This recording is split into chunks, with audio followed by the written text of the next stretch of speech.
I am Anthony from HashlesNet, and you're watching 10 Questions. Today I am here with Bert the Stormtrooper. I will ask 10 questions about his experience as a YouTuber, as well as what led him onto that path. Hi, Bert. Hi, Anthony. How are you? I have no answer for that, and I'll never have an answer for that, and I think I've had this answer for that before, so moving on. Thanks for having me. I have 10 questions to ask you that I more or less ask everyone, but specifically tailored to you. If at any time your responses leave an opening, I will ask a follow-up question. Are you ready to begin? I'm ready to begin, and I'll warn you, I am a chatty person. That is not a warning when you already know. Okay, so question number one. What entertained you while growing up? Well, I am a child of born in the 70s, but I'm a child of the 80s. So I believe that I grew up with the best childhood from the onset of Atari and the best video games that ever were. Atari and Nintendo, so that entertained me growing up a lot. I used to be quite the gamer, not as much as I am now, but I was actually pretty good, good enough to be competitive. And then all of the best cartoons that the 80s had to offer: Transformers, G.I. Joe, Mask, He-Man, you mention it. And then, of course, that long-lost art of going outside and playing with your friends, riding bikes and playing stickball and that kind of stuff. So what made you decide to start a YouTube channel? Well, that kind of comes in two stages, right? So I originally didn't start a YouTube channel as a YouTuber. I started a channel to have somewhere to put videos of. So I'll explain. I did a couple of commercials for ITT Tech because I did go to school there and I did graduate from there. And unlike what a lot of people think, no, we're not actors. The people that you saw in those commercials were actual students that had graduated. So I did a commercial. They liked me. They had me come back for two of the commercials afterwards. And then each commercial was actually two commercials because I would do them bilingual. We would have an English version and a Spanish version. So I was actually, when I got those commercials and they started airing and I got my copies of them, I wanted somewhere to put them that I could share with my family and friends across the world or whatever. That's when I initially created a YouTube channel, just as somewhere to have that kind of stuff. And then the random videos, like we would go out and watch a shuttle launch and I would record it. So let me put that on YouTube just because it's a family video, that kind of thing. Then a few years later, I decided I'd been toying around with the idea of actually, I guess we can call it being a YouTuber, but we weren't calling it that back then, but actually starting to create content. And the idea came because I watched a lot of Transformers reviewers, and I had a set group of reviewers that I watched at the time. And I covered a lot of this in my very first That's Just Prime video. So I collect a lot of Optimus Primes. I'm kind of like the Optimus Prime guy, right? And when I was filling a lot of these holes in my collection, I would go back and pick out some figures that I missed out on the first time. For example, let's say like maybe an Action Master Optimus Prime, or some of the more obscure G2 stuff, what have you. Some of the third-party stuff, which was still relatively new at the time. So oftentimes these are collectibles, so I had to order them online, and then you have to wait for them to be delivered. So as a way to kind of pass the time as I'm waiting for the figures to get delivered would be to watch reviews of them on YouTube, right? That would get me excited for the figures. It still does to this day. If there's a figure that I have no interest in, and then I'll watch Patriot Prime review something, and I'm like, I don't want it. And we kind of do that to each other all the time. So that was kind of a way for me to really pass the time as I'm waiting for the figure to arrive. Well, YouTube was still kind of young at the time. There weren't that many reviewers.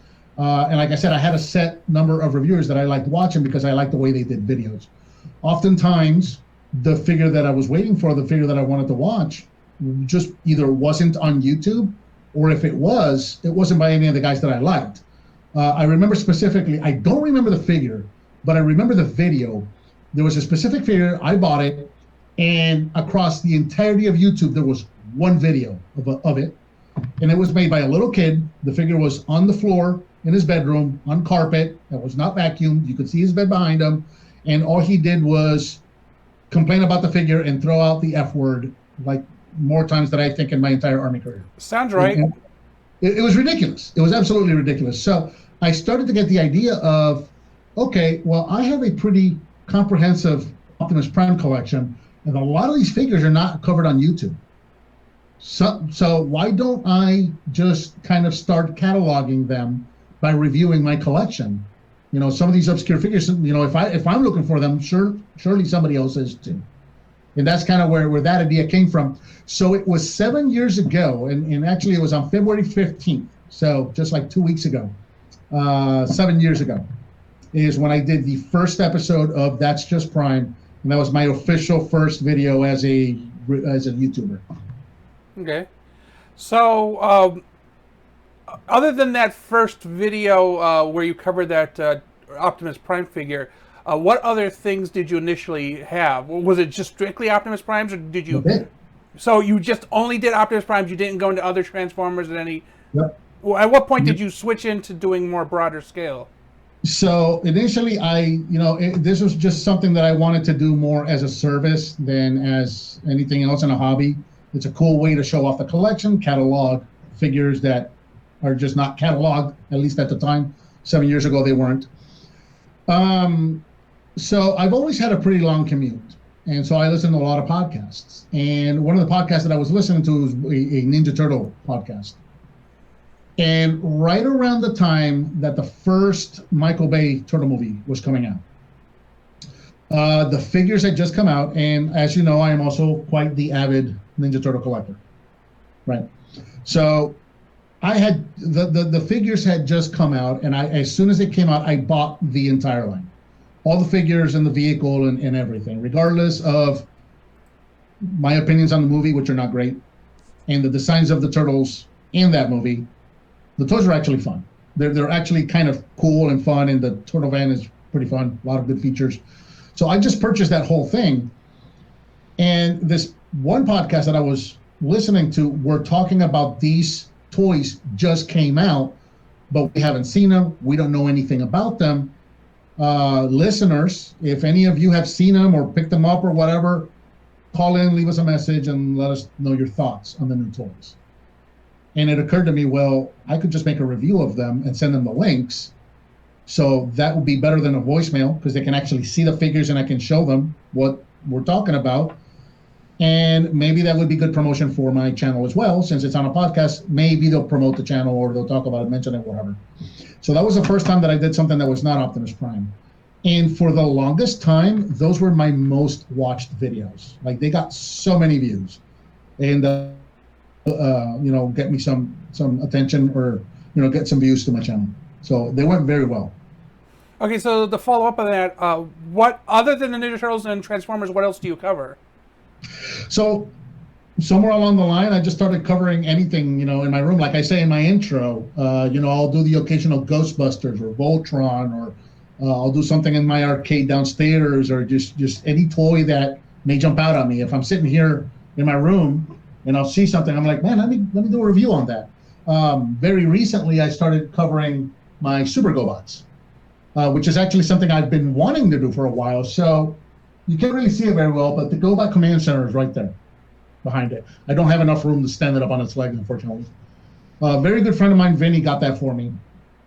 And when he got it for me, I did a review on it, because it's such a cool toy. So I did a review on that, which I'd never done any GoBot stuff. That got a lot of views. It was just kind of one of those things that my Prime series was getting solid views. It was getting a solid following and really good views on a weekly basis, because I put those out every Monday morning at 6. But then anytime I jumped out to do something else, it was kind of 50-50. Sometimes they would crash and burn and they would get like 100 views and die. And then other times they would just blow up. Those Ninja Turtle figures blew up. That blew up. So I've got a couple of the Super GoBots, and I've been wanting to cover them since before we moved. Unfortunately, at the old house, I just didn't have all my GoBots were boxed up and put away. And I've been wanting to review them because they're really cool. They're not that well covered on YouTube. They're simple, so you can do a quick short video on them and just kind of do a really nice solid review in a short amount of time on them. And they're fun. So I've been wanting to do them, and now that I actually have them and they're out on display and they're accessible, I just started shooting those very recently, up until we started getting bombarded 2021 with like new Transformers every week. So I've been concentrating on that. But yeah, anytime something occurs to me, I'll go to a convention. I remember a couple years ago we went to MegaCon, and I found the Trendmasters Voltron from the 90s, new in box. I bought it, and then I also bought the Turtle Shell from the 2003 Ninja Turtle series.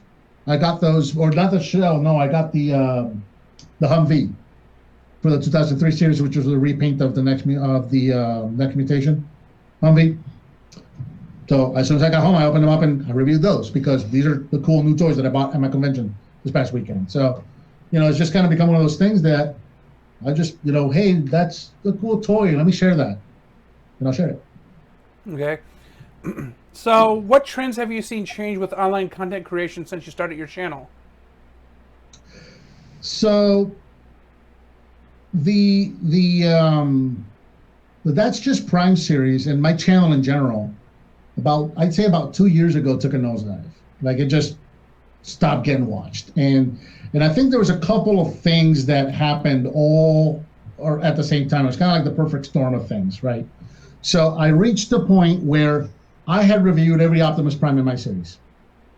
So I made the announcement. I've done them all. This doesn't mean that the series is over. It just means that I can't do it on a weekly basis anymore, right? So I'll just do them whenever I get a new figure. I'll get a new one. Some people misconstrued that, and they were online on YouTube and on Facebook and on Twitter. Oh, we're so sorry to see you go. We're gonna miss you. We're like, guys, please stop saying that, because people are really gonna think I quit, and I'm not quitting. Unfortunately, word got out there, and a lot of people thought I quit.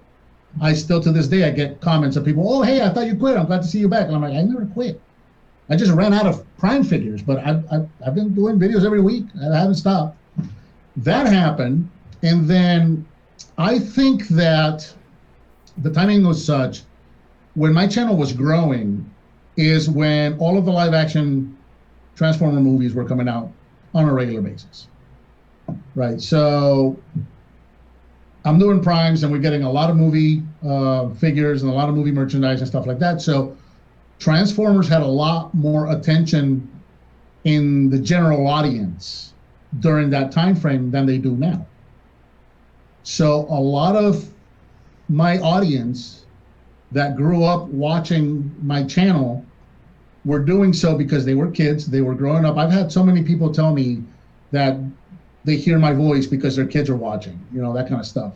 So kids grew up watching my channel because Transformers was in theaters and Transformers was out in the general audience. The movie stopped, and those kids grew up. I mean, they're not, those kids are now driving cars and chasing girls. So my viewership, even though the subscriptions are still there because they subscribed, but they're not watching anymore. So I think it's a combination of all those things happened close to the same time, where it was close enough that it just looked like overnight my channel just tanked. So I'm in the process now. The way I'm approaching it is I'm in the process of rebuilding my audience. I'm reaching out to a new audience now and just kind of rebuilding that subscription base. And I've already seen in the last 6 months or so, I've seen a growth in the channel. So it's one of those things. It's just like economics. There's always ups and downs. This is a nonstop process in microeconomics and in macroeconomics. This never stops, right? There's always an upward swing, but there's always up and downs in those upwards. So it's just one of those where, I came up here, now I'm down here, so I'm working my way back up again. And eventually it'll happen again. And it's just something that you have to be prepared for and work around. I've changed out, I'm always open to trying new stuff, right? So I used to do the strictly hands in front of the camera thing, right? I didn't have an intro or anything like that. That's kind of the classic way of doing reviews. And there are some folks that have been around YouTube since the early days that have done it that way, and they still do it that way to this day, and it works for them. But I'm always up for trying new things. So, in the interest of maybe making things more personal, recently I started doing not recently, about a year ago. So I started doing intros, right, where I'm doing camera, FaceTime. Hey, hi, I'm here. This is who I am. This is the figure. Here's the box. Here's the intro. Now let's go look at it at the table. Just always trying new stuff.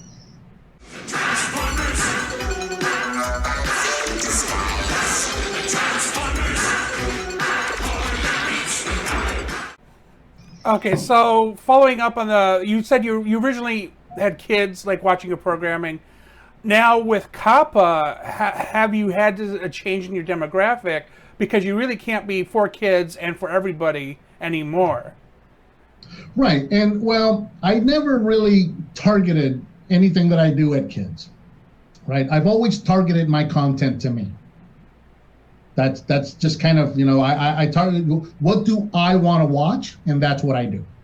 So I've never specifically targeted it to kids or to adult collectors or anything like that. I've just done the content that I'm interested in watching as a grown man in my mid-40s that collects toys. What do I want to watch when I go look for reviews on YouTube? And that's what I do. I've had people that I know tell me, hey, we heard like I remember this one time we were doing a parade, and this family, I've known them for quite some time. They come up to me. I haven't seen them in a few months, and they come up and the mom tells me, "You wouldn't believe this, but the other day I thought you were in our house." Excuse me? Yeah, I could hear your voice, and it turns out it was my son watching your YouTube channel. My son watches your YouTube channel, and I'm like, wow, that's really cool. I had no idea. The house I'm in now, we moved into this house just under a year ago, and I think it was on Halloween that the kids 2 or 3 houses down came running up and they went, "Are you Bert the Stormtrooper? We watch your channel." Like, wow, cool. I had no idea. But I don't specifically like target it to kids or to adults. I just do whatever I want to shoot. The whole thing about kids grew up watching my channel during the movies is just something that I came to realize actually very recently. As I'm looking at the numbers and I'm trying to figure out what happened to my viewership, that I realized, oh, okay, I had a very young audience that grew up and they're not playing with toys anymore, and the movies are not in the mainstream anymore. And it's something that I actually just kind of realized very, very recently. Okay. So what do you think brings people to your channel now? I mean, because you're not doing that's just Prime on the regular, but you're doing the other things. You mentioned that you had like a spike with some Ninja Turtles, some GoBots, but is there something external to the actual product that maybe you think brings people to your channel? I have no idea what brings people to my channel anymore. I really don't. The only thing I have to go on is comments that I get from regulars, right? So there are names in the comments that you become familiar with, and because they always comment, they always leave you a comment, and they're watching, and so you'll get the occasional comment of I've always tried to be very positive. There are, even when I review a crappy figure, for example, in the Prime collection here, a lot of these figures are crappy figures, but they're my figures, they're in my collection, and I bought them to put in my Pride collection because I love this collection as a whole, and they're part of a collection that I love. So even a crappy figure, I'll love it because it's part of this collection. And that's something that I've always said in my videos. I love this toy, and I've had people question me on that. Well, you say you love every toy. Well, yeah, because if I didn't, I wouldn't buy it. I wouldn't make it part of my collection. I'm not one of those guys that has to go out and buy everything to review it, because I'm only going after things that I want, that I have an interest in. So that added to the thing that I've always tried to be positive, even when the figure is less than stellar. I still try to be positive and point out good things about it. A lot of the Fisher Price or the little kitty ones, right? They're not for us collectors. So most collectors look at that and go, "That's a piece of crap. That's a baby's toy." Well, yeah, but to my 2-year-old, it's not. To my 2-year-old, this is Optimus Prime, and she loves it, and it's so cool because you can just literally fold it over and it's a truck now, and then you can fold it back and it's a robot now, and it's the coolest thing in the world to her, right? So I always try to look for that angle and try to be positive. And I've had people tell me, we just love how positive you are. You know, you find something good about everything you review. Well, there are plenty of people on YouTube that are angry or negative or whatever, you know, for whatever reason, either because they're trying to be funny, and then that's a good stick for some people, it works. But there's a lot of that. There's a lot of, this sucks, look at me, I hate everything and nothing is cool. And I'm not trying to put them down. I know that what I just did doesn't really come off that way. It kind of comes off like I'm making fun of them or putting them down. That's not the point I'm trying to make. The point I'm trying to make is that there's plenty of that. And I don't need to do that. I need to just do my own thing.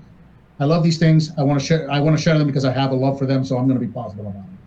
So I get a lot of comments about, we like how positive you are. We like how personable you are.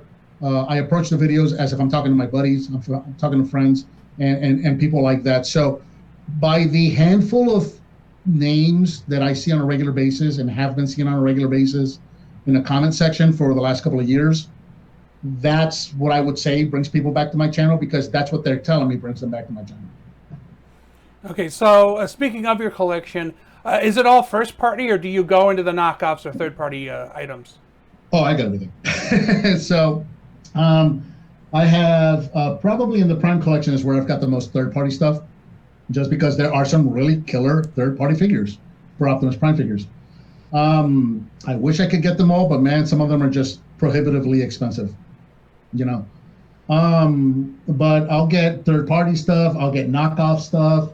I'm trying to think. Yeah, here's one. This is a really, really cool one. So this is a knockoff. It's such an interesting figure, because what this is a knockoff, a downsize. Usually knockoffs are upscaled, right? This is a downsize. If you remember the Universe Inferno and the Universe Grapple mode. That was during the time I wasn't collecting. Okay, so for anybody that's watching that remembers those, Universe Grapple and Universe Inferno, and I think they even made a hotspot repaint of it. So they took that mold, downsized it, put a new head on it, and painted it in Optimus Prime colors. I'm like, this is the coolest little KO Optimus Prime ever, and this is a Prime that is not on the shelf because nobody made this, you know. So I had to have it, and this is a really, really cool figure. I've got some KOs that I've made. I don't even remember what I got this from, so I'm going to put them right here. New shelf. If we were at my old house, I could point right there, but I'm still getting used to this one. I remember finding a figure. He's right there. He's behind another figure, so I'm not going to get him out. It's a KO, one of those cheap KO Transformers. I found it at Bell's Outlet, and it turns into a red car. It's like a little red coupe. And then the robot is, for whatever reason, has Optimus Prime's head on it. I had to get it, and then I took it apart and repainted the whole thing, customized it, made it Optimus Prime colors, and just kind of made my own knockoff custom, you know. Love that thing. Absolutely love that thing. So those are like your dollar store knockoffs, the ones that are very obviously, okay, this is just a copy of a very poor quality copy of something. Some of those can be very, very fun. But then also the high quality KOs. I really like those because those have afforded me the opportunity to fill some holes in my collection, specifically my G1 collection, that would otherwise be, again, prohibitively expensive, right? So I've got, I think I've done reviews on all of them. So I have a G1 Springer, I have a G1 Sunstreaker, I have a G1 Wheeljack, I have a G1 Hound, I have a G1 Headmasters, Mindwipe, and Weird Wolf. You know, they're all KOs, but they're like perfect replicas, perfect copies. I don't know how they made these. If you didn't know any better, there's like, the differences are so subtle that you really, and I do my research, and you have to, because if you don't, you could easily mistake these for the real thing, you know. And a lot of people have different opinions about KOs, you know, when it comes to G1s. For me, they're on my shelf. I didn't have a Hound, now I have a Hound. And he looks and feels and transforms and plays exactly like the original Hound. That's Hound to me, you know, and Wheeljack and all of that. And not only that, but a fraction of the price of getting the original one complete.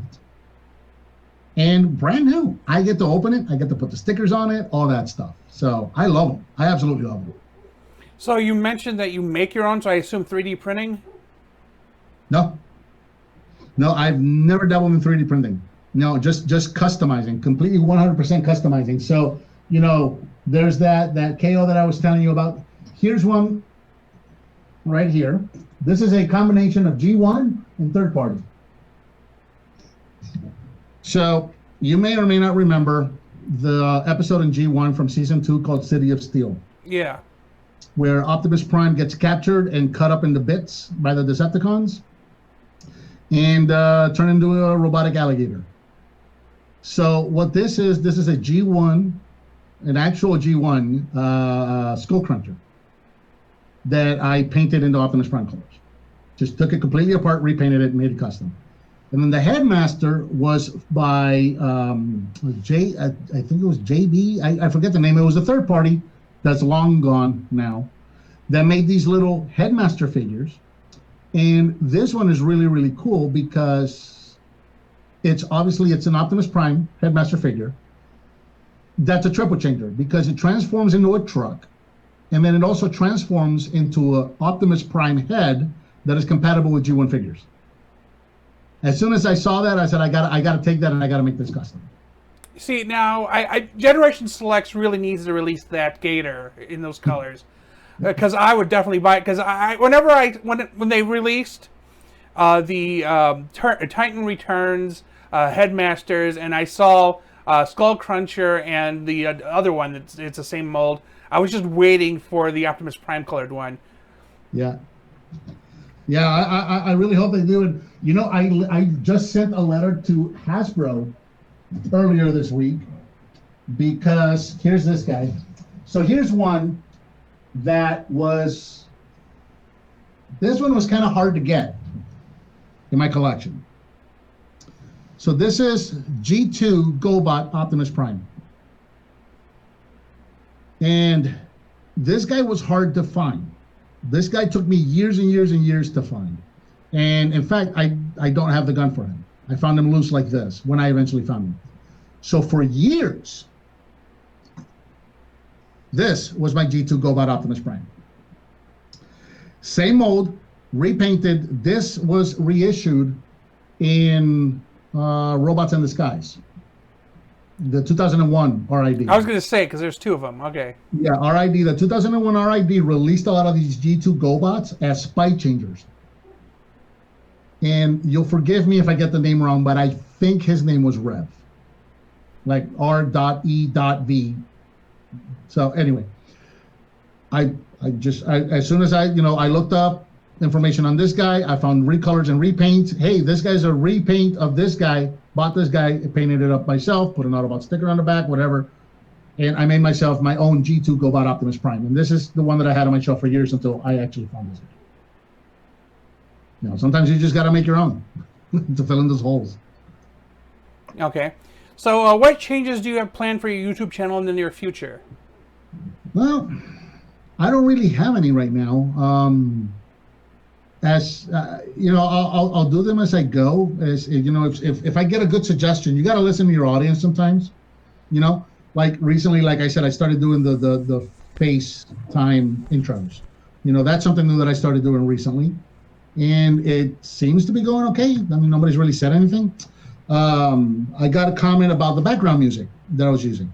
So, originally I never used background music. Then I started seeing some videos that were using background music, and I thought, man, that sounds cool because sometimes you're not talking, you're just transforming it. So it'll be cool to have something in the background. So then you get into that whole area of, well, now I got to find music that I'm not going to get hit for, right? Otherwise I can't monetize my videos. So I started using 8-bit versions of different Transformers themes, mostly from the, and even that started getting cut out, the ones from the movie, the You Got the Touch and there, eventually those started getting hit. So I couldn't use those anymore because if I used them, even though they were 8-bit, if I used them, I got hit. Okay, I can't use those anymore. Obviously the American cartoon themes I couldn't use. I started using the Japanese cartoon themes. And then even those started getting hit, where I used them for years and then they started getting hit. And it got to the point where I only had 2 themes that I could use, and one of them is from Victory. And if it's like the end credits theme, that's nice and upbeat and happy, but the rest of the tune is like very slow and just kind of drones on and on. And I started getting a lot of people telling me, man, your background music is killing me. You got to change it up. So I went to the site that I've always gone to for royalty-free music and just started looking for something new and more upbeat and whatnot, and just change it up. And I've gotten a lot of good feedback on that. So it just, I don't really plan changes, but when I see a good idea or something makes a suggestion that sounds like it could be a good idea, I'm always willing to try something if it'll please the audience. I've always been one of those people that I don't want to do everything. You cannot. I'm a customer service manager. Everybody is never going to be. You are never going to please everybody. It's impossible, right? So what one person likes, one person's not going to like. So it's impossible to please everybody. So I see a lot of YouTubers kind of fall into that trap that they keep making changes and they keep doing this and they keep doing that because the audience said so. I'm like, dude, you got to stop. You're not going to please everybody, and you can't just, this is your channel. You have to express yourself, right? So there's a balance that you have to find with pleasing the audience, but at the same time still being you and putting out the content that you want to put out. Does that make sense? So when people make suggestions, I read every comment and I look at the suggestions. If I think it's a good idea, let me try that out. Let me see how that goes. If it goes well, I keep doing it. If it doesn't go well, I throw it out and I go back to what I was doing before that. What changes would you like to make if you had unlimited resources? I would get so many third-party figures that I want to get that I can't afford. And I would start doing Optimus Prime, That's Just Prime series on a more regular basis. I miss doing That's Just Prime on a weekly basis. I really do. And it's just one of those things like we're just not getting the figures anymore. We're getting some really good third-party stuff, but man, I just can't afford it. And I get a lot of comments, hey, can you review this figure? Can you review that figure? I'd love to review it, but I can't afford it. Somebody asked me this week, like a day or two ago, if I could review the it's like THX01 or THX02 Galaxy Convoy. Hey, can you review this figure? I wish, but he's $500 online. Maybe they'll let you borrow it. I'm not against that. I don't think I've ever been sent something as a loaner for review. That's kind of a cool concept though. I see sometimes there's like inner groups of reviewers that will pass along a toy, like somebody will get it, review it, and then they'll pass it on to the next guy. And then the next guy will say, well, this reviewer just sent this to me, and now I'm sending it to this other reviewer. They just kind of goes in a circle. And I've always thought that's such a cool thing. Okay, so speaking of the That's Just Prime series again, do you review only Primes, or do you also review mold mates, like Ultra Magnuses and Nemesis Primes? So that's something that I talked about in the very first episode. I was going to concentrate on Optimus Prime and Orion Pax, because Orion Pax is Optimus Prime, and then Optimus Primal. Even though he's a different character, he's like a descendant or whatever, and the name carries on. Not to mention that the name That's Just Prime was Primal's catchphrase, right? So those were the really kind of the 3 that I was concentrating on. And anybody that goes by the name Convoy in any of the Japanese series, right? So, for example, Lyle Convoy, not Optimus Prime, but a Prime figure. Let's be fair. It's a blue and red figure, leader with the Prime face, right? And then you got Big Convoy, the one that turns into a mammoth, right? Obviously, different character too, but it's an Optimus Prime figure, right? So anybody named Convoy, and then Pax, Prime, and Primal. I wasn't going to get into Rodimus or Ultra Magnus unless I got to a point where I ran out of figures and I decided to carry on the name with those, which then once I did run out of figure, I decided not to. I have covered I have covered Hot Rods and Rodimus figures, but not as part of That's Just Prime, just as part of my regular review series what I call other TFs and other toy series. Okay. So, do you wish to mention anything else about your YouTube channel? No. I mean, I've talked about myself for the better part of an hour, so I think I've said it all. I hope. Okay. So, do you have content on other outlets, and how can people find more about your content online? Now, you do have a Facebook. It is Bert the Stormtrooper Reviews, spelled out. Instagram is Bert the Stormtrooper. Twitch is Bert_the_Stormtrooper. Twitter is Bert the STRMTRPR, because Twitter has limits on how many characters you can have. And then YouTube is, and explain this one, Hippie Trooper. So